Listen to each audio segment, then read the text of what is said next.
Hər birinizi salamlayıram. Bu günlərin biz sizinlə ibtidai icma cəmiyyətinin daş dövrü haqqında danışacağıq. Biz bura qeyd etmişik ki, təbiət. Məsələn, indiki müasir dünyada insanlar əsasən harada məskunlaşmaq istəyir? İş imkanları olan yer olsun, təbiəti yaxşı olsun, nə bilim, adi bir ev alanda evin yerləşmə yerinə baxırıq, içərisinin şəraitinə baxırıq, görək kondisioner varmı, paltar yuyan varmı? Yəni bugünkü günün tələbləri onlardır. O dövründə öz tələbləri vardı. İnsanlar istəyirdi ki, çay kənarlarında olsun, gilə meyvələr bol olan yer olsun, heyvanat aləmi bol olan yer olsun. Ona görə də insanların məskunlaşmasında təbiətin özünün rolu olmuşdu. Eyni zamanda təbiət insanların geyiminə də təsir göstərmişdi, məskunlaşmasına da təsir göstərmişdi. Eyni zamanda əmək alətlərinin hazırlanmasına da şərait yaratmışdı. Biz bura qeyd etmişik ki, ilk insan məskənləri. Bəli, Azərbaycanda ilk insan məskənləri hansıları idi? Məsələn, biz deyə bilərik ki, Qarabağda Azıq və Tağlar mağaraları. Bax, bu da xəritə üzərində qeyd edirik. Daha sonra Qazaxda Daşsalaqlı və Damcılı mağaraları var ki, onu da xəritə üzərində qeyd elədik. Daha sonra Kəlbəcərdə Zar mağarası var. Xərit üzərində qeyd edək. O daha sonra biz deyə bilərik ki, məsələn, Lerikdə Buzeyir mağarası, eyni zamanda Mingəçevirdə Qaraca düşərgəsi, Naxçıvanda Qazma mağarası. Bunlar Azərbaycanda qədim insanların ilk məskunlaşdığı ərazilərdir. Yazmışıq ki, bura tarixə qədərki dövr. Ümumiyyətcə, tarixə qədərki dövr nə deməkdir? Yəni, yazılı mənbələrin yaranmasına qədərki dövrə biz tarixə qədərki dövr deyirik. Yəni, ibtidai icma dövründə, ibtidai icma cəmiyyətində yazılı mənbələr yox idi də. Ona görə biz ona tarixə qədərki dövr deyirik. Daha sonra biz danışaq ibtidai icma cəmiyyətinin mərhələlərini. Biz əmək alətlərinin hazırlandığı materiala görə 3 mərhələyə bölürük də. Daş dövrü, Tunç dövrü və Dəmir dövrü. Yəni əmək alətləri daşdan hazırlanan dövrə biz daş dövrü deyirik. Əmək alətləri tuncdan hazırlanan dövrə Tunç dövrü, dəmirdən hazırlanan dövrə isə Dəmir dövrü deyirik. İndi hal-hazırda biz danışacağıq qədim daş dövründən, yəni paleolit dövrü haqqında danışacağıq. Daş dövrü özü də 3 mərhələyə bölünür də. Qədim daş dövrü, orta daş dövrü və yeni daş dövrü. Biz hal-hazırda danışırıq qədim daş dövrü, yəni paleolit dövründən. Paleolit dövrünü əvvəlki kitablarda biz 3 hissəyə bölürdük də. Alt paleolit, orta paleolit və üst paleolit dövrlərini. Artıq elə deyil. İndi biz deyəcəyik ki, paleolit dövrünün ilkin mərhələsi, növbəti mərhələsi və son mərhələsi. Necə ki, alt, orta, üst paleolit dediyimiz kimi bunu da o kimi adlandırırıq. İndi ilkin mərhələsi haqqında danışaq paleolit dövrünü. Yazmışıq ilk əmək alətləri. Gəlin görək paleolit dövrünün ilkin mərhələsində olan ilk əmək alətləri hansıları idi, nədən hazırlanırdı? Yəni ilk dövrlərdə ağacdan və çay daşlarından hazırlanırdı. Artıq zaman keçdikcə, yəni bu zaman keçdikcə mən paleolit dövrünün ilkin mərhələsini deyirəm. Amma paleolit dövrünün ilkin mərhələsi 5-10 il olmayıb, min illərlə davam eləyib. Yəni ilk başda ağacdan və çay daşlarından hazırlanırdı. Ya zaman keçdikcə artıq çaxmaq daşıdır, bazaltdır, obsidiandır. Bunlardan istifadə eləməyə başlayırlar və hətta deyir ki, qaşov tipli alətlər də düzəldirdilər. Biz bura bunu qeyd etmişik ki, qaşov tipli alətlər də düzəldirdilər ki, onlarla vəhşi heyvanlar ovluyurdular. Məsələn, maraldır, ayıdır, dağ keçisidir. Həmin alətlərlə onları ovluyurdular. Biz bura qeyd etmişik ki, Kenya Turkana gölü. Bəli, ümumiyyətcə, bax, bu 1994-2006-cı illərdə arxeoloji qazıntılar aparılır Şərqi Afrikada, Kenya ərazisində. Həmin orada Turkana gölü var idi. Onun ətrafında yaşı 6 milyon il əvvələ dayanan müəyyən tapıntılar tapılır. Həmin arxeoloji qazıntılar zamanı. Bu da yeniliklərdəndir. Yəni biz əvvəlki nəşrlərdə bunu oxumurduq. Qeyd etmişik bura yeni alət çapacaq. Bəli, paleolit dövrünün ilkin mərhələsində artıq zaman keçdikcə nə baş verdi? Deyir ki, yeni alət olan çapacaq hazırlandı və insanlar mənimsəmə təsərrüfatındaydı. Gəlin görək, mənimsəmə təsərrüfatı nədir? Bax, ətrafda gördüyümüz, məsələn, heyvanı ovlayıb yeyirik, gilə meyvə yığırıq. Yəni ovçuluqdur, yığıcılıqdır. Bunlar mənimsəmə təsərrüfatıdır. Özümüz nəyisə istehsal etmirik. Yəni heyvanı saxlayıb onun balasını yemirik və yaxud da nəyisə əkib becərib yemirik. Hazır məhsulu istifadə eləməyimizə biz istehlak və yaxud da mənimsəmə təsərrüfatı deyirik. Burada qeyd etmişik ulu icma. Ulu icma nə idi? Ulu icma ilk insan kollektivi idi. Yəni körtəbii şəkildə yaranırdı. Daimi kollektiv deyil idi. Məsələn, qoxum olmayan bir neçə şəxs yığışırdı, yağışdan qorunmaqdan ötürü və yaxud da vəhşi heyvandan qorunmaqdan ötürü, qida əldə etməkdən ötürü.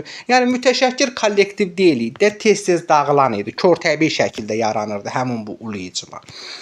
Belə başa düşürəm ki, bu ulu icma məsələsi aydın oldu. Burada qeyd etmişik Azıq mağarası.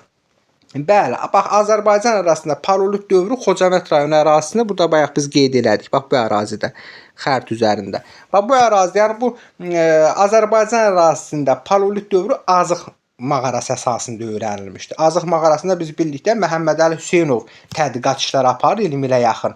1960-cı ildən 86-cı ilə qədər. Hətta deyirik 1969, daha doğrusu 1968-ci ildə Azıxanturo Bahçənə sümüyünü tapır.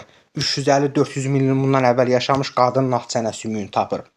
Eyni zamanda o Azıq mağarasına aparılan tədqiqatlar əsasında ağır 4-5 kiloqram çəkisində olan çay daşlarından hazırlanmış köbut əmək alətləri aşkar olunur. Eyni zamanda 700 min il əvvələ aid ocaq izi aşkar olunur. Tikinti qalıqları aşkar olunur. Bu da artıq o qədim insanların tikinti vərdişlərinin mövcud olduğunu bizə sübut eləyir. Bundan başqa Azıq mağarasında ibtidai bu dini təsəvvürlərin yaranmasıdır, insanların sadincə sənətlə məşğul olmasıdır. Bunların hamısı Azıq mağarasında aparılan tədqiqatlar əsasında bizə məlum olmuşdur. İndi biz danışacağıq paleolitin növbəti mərhələsi, yəni biz dediyimiz o əvvəllər dediyimiz orta paleolit dövründən. Artıq bu dövrdə insanların sayı tədricən artmağa başlayır. Həmin dövrdə insanlar əsasən Azərbaycanda, Qarabağda, Qazaxda, Naxçıvanda bu ərazilərdə məskunlaşmışdılar. Qeyd etmişik ki, ilk dəfə iti uclu alət. Bəli, artıq paleolitin növbəti mərhələsində ilk dəfə iti uclu alətlərdən istifadə olundu. Biz ilkin mərhələsində demədik axı iti uclu alətlər. Biz dedik ki, əsasən bu ucu oymalı olan o qaşov tipli alətlər idi və yaxud da çapacaqlar idi. Amma artıq paleolitin növbəti mərhələsində iti uclu alətlər hazırlandı və deyirik ki, yeni bir insan tipi, fərqli insan tipi yarandı. Yəni Neandertal insan tipi yarandı. İndi biz bu üzr istəyirəm. Neandertalı biz o vaxt deyirdik ki, nə idi? Almaniya ərazisində tapılmışdı həmin Neandertal insan. Bəli, artıq bu paleolitin növbəti mərhələsində Neandertal insan, yəni Neandertal insan da bacarıqlı insan kimi əsasən nə edirdi? Ovçuluqla, yığıcılıqla məşğul olurdu, mənimsəmə təsərrüfatında yaşayırdı. Amma məsələn biz deyə bilərik ki, Neandertal insanın dini görüşlərində biraz inkişaflar baş verdi. Məsələn, bəzi dini görüşlər formalanmağa başladı. Eyni zamanda dəfn mərasimləri daha geniş yayılmağa başladı. Yəni müəyyən şeylərlə bacarıqlı insandan fərqlənirdi. Burada yazmışıq Urmiya Tamtama.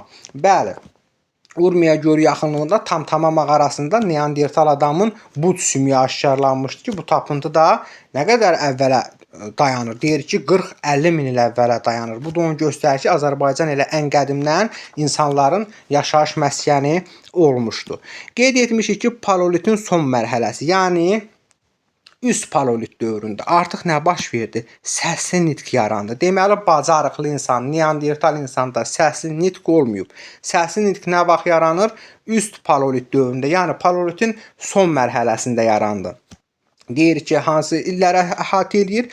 Bəli, 35 min il bundan əvvəldən, eradan əvvəl 12-ci minilliyə qədər olan dövrü əhatə elədi. Artıq səsli nitq yarandı, şuur, düşüncə inkişaf elədi, əmək fəaliyyəti artdı və bununla da artıq nə baş verir? Ulu icma sıradan çıxır. Artıq nitq var da fikirlərini ifadə edə bilirlər. Artıq ulu icma öz yerini verdi. Nəyə?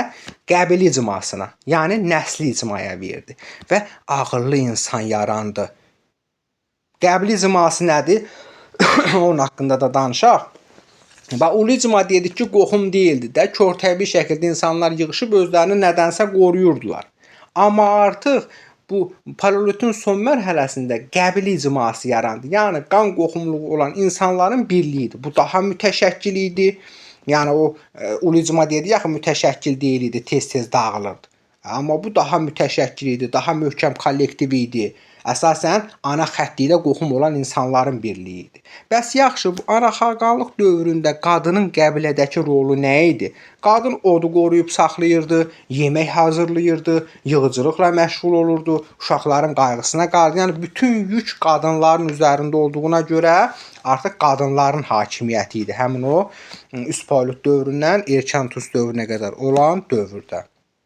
Bura qeyd eləmişik biz Orta daş dövrü, yəni mezolit dövrü. İndi biz bayaq danışdığımız qədim daş dövrü idi, paleolit dövrü idi. İndi mezolit dövründən danışırıq. Mezolit dövrü eradan əvvəl 12-ci, 8-ci minilliklərə əhatə edir. Əsas ixtirası nə oldu?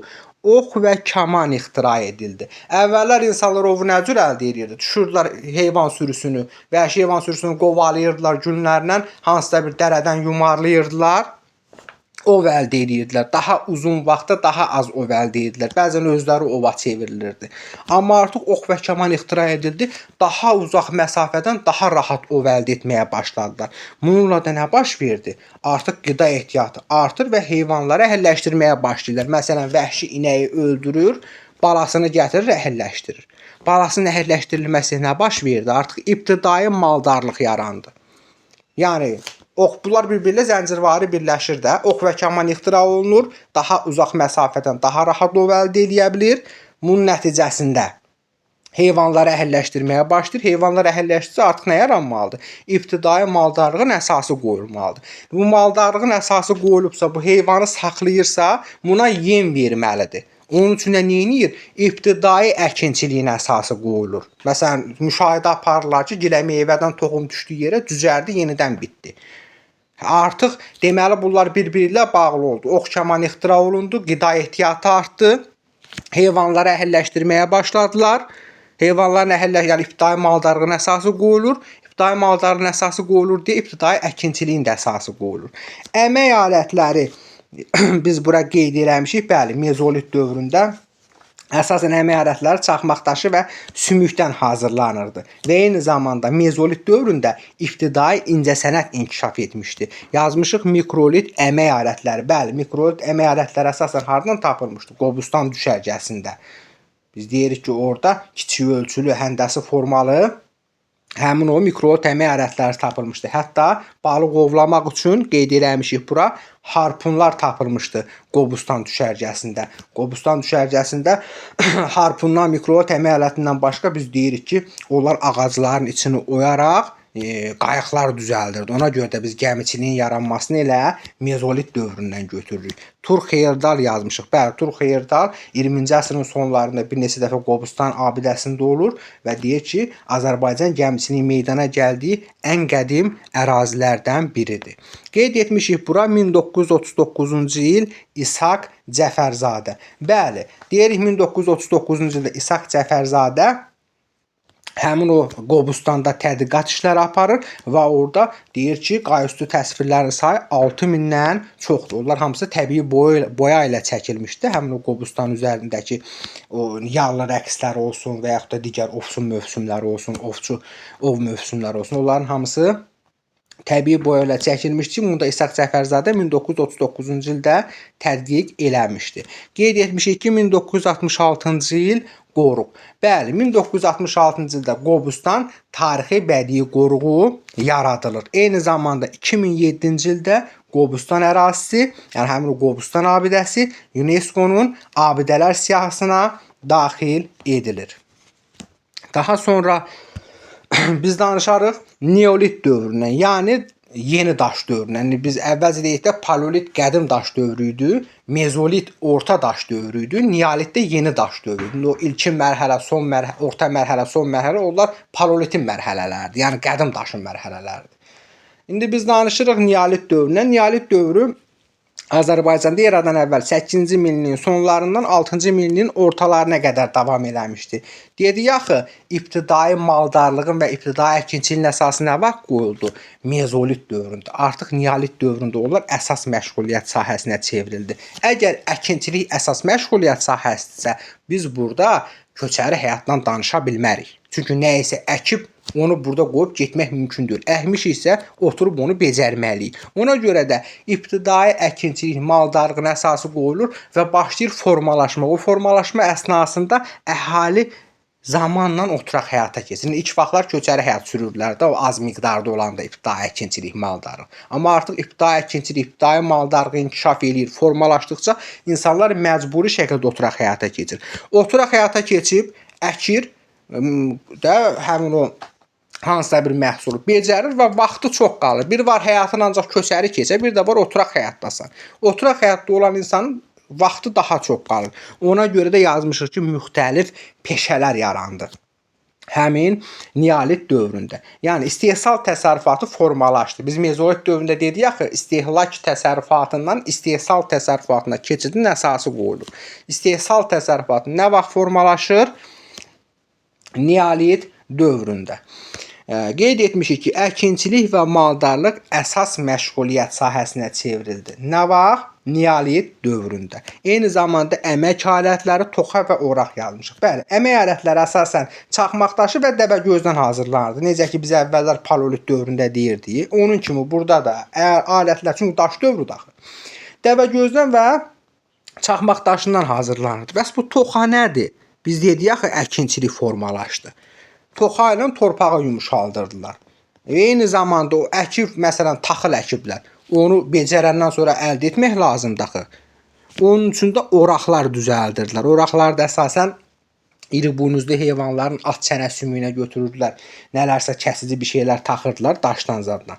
O formada hazırlayırdılar. Yəni, bax bu oraq artıq yeni alət olaraq neolit dövründə yarandı.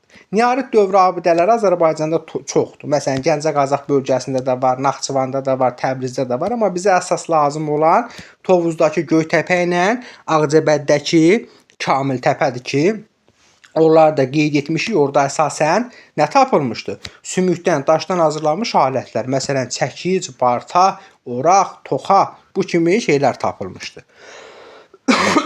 Qeyd etmişik ki, dulusçuluq və toxuculuq. Bəli, artıq neolit dövründə dedik axı, əhali oturaq həyata keçdi, müxtəlif sənət sahələri yarandı. Yəni bekar qaldılar, başladılar nələrsə eləməyə. Yəni yeni sənət sahələri yarandı. Məsələn, toxuculuqla dulusçuluq yaranır. Və eyni zamanda artıq saxsı qablar istehsal eləməyə başladı. Düzdür, bu saxsı qablar o qədər də gözəl, görkəmli deyildi. Kobud saxsı qablar hazırlayırdılar və toxuculuqla məşğul olurdular. Eyni zamanda daş alətləri cilalayırdılar, daş alətləri deşirdilər. Biz bunları ümumilikdə nə adlandırırıq? O toxuculuğun yaranması, dulusçuluğun yaranması, daş alətlərin cilalanması, deşilməsi. Bunların hamısı birlikdə neolit inqilabı adlandırılır.